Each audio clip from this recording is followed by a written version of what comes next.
This video is some doctor who's saying he's really unhappy with what he's seeing right now. It's upsetting him in the medical world how they're not letting doctors talk about their feelings for the vaccine. And I don't necessarily watch One America News, CNN, Fox, none of them.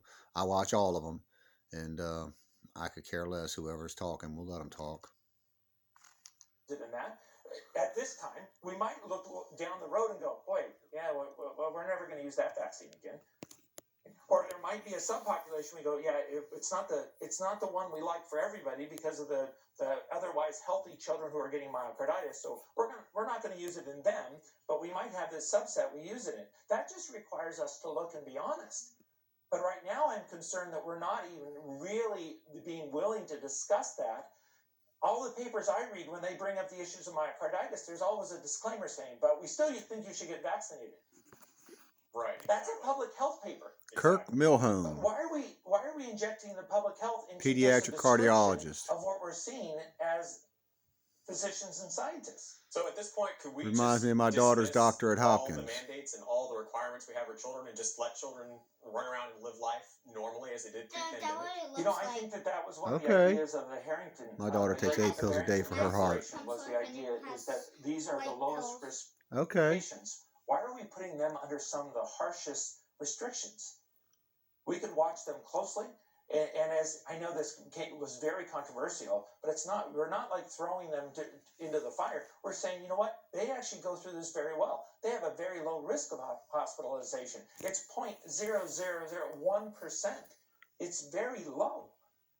And so they can build the herd immunity, real lasting herd immunity. So yes, I'm not in favor of mandates in children, especially because they're not my children. They're someone else's child. Right. I don't get to tell them what their child should do. I should explain, as a physician, this is what I can offer you. This is the risks, the best I know. These are the benefits. I hope YouTube don't take this down. Parents don't know what's best for their children. Yeah. Well, I don't know. I would want to be able to make those choices for my son. Naturally. Okay.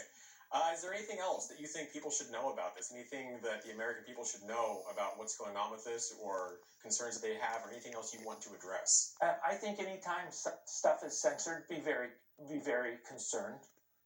Yeah. So the fact that there are voices who are being censored in medicine, that's very concerning.